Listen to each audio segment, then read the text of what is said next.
stop shoulding yourself.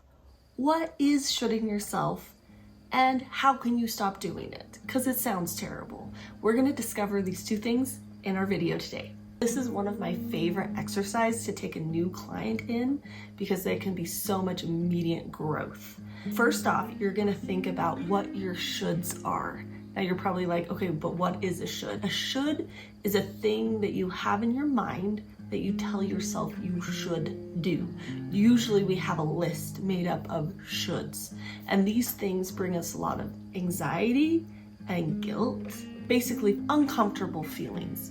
They sound a lot like this. I should get to work on time. I should clean the house. I should eat better. The list goes on.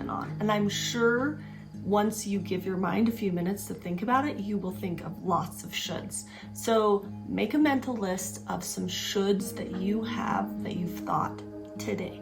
Now that you have a few shoulds, we're gonna look at them for a minute. We're gonna kind of ask a few questions about them. One thing that I stress for my clients to do is to have loving curiosity when you're looking at them. So instead of feeling guilt or being like, oh, why do you even feel like you should do that? We're gonna step back and we're gonna look at it with curiosity. So we'll be like, I should get a college degree.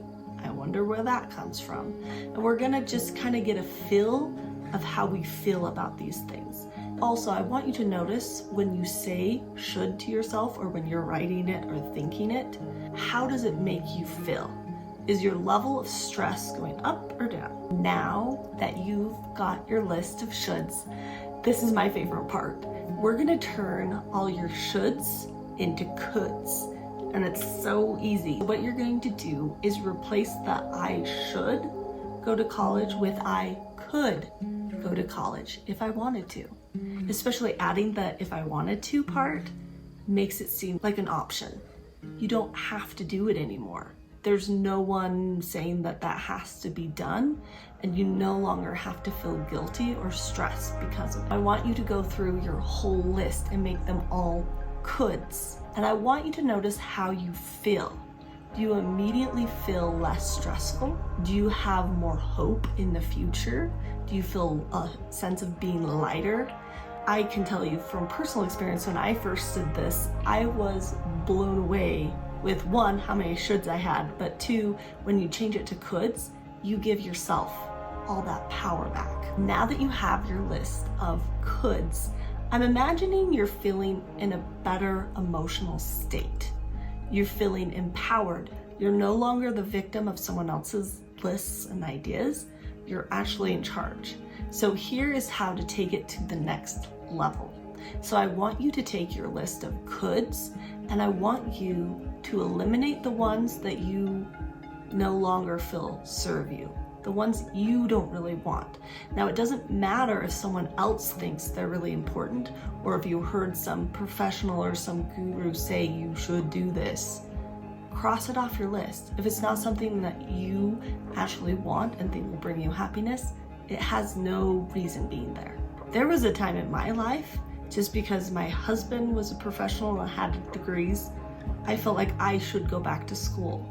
But I realized what I needed was to find my own purpose, and I became a life coach, and I did do the training, but I did not go back to college and get a professional degree because that wasn't right for me. I erased it from my should list because it really wasn't what I wanted to do. So go through your list and find which ones are actual things that you want to do and get rid of the ones that are just fluff. A crazy thing about the work that I do, a lot of it, I'm just taking away things that you feel like you should be doing. I'm making the load lighter.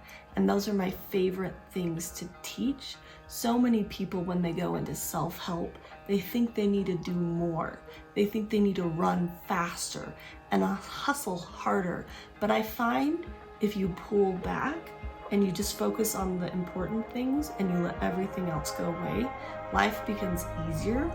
You get more things done and you're a lot happier. And that is exactly what I'm all about.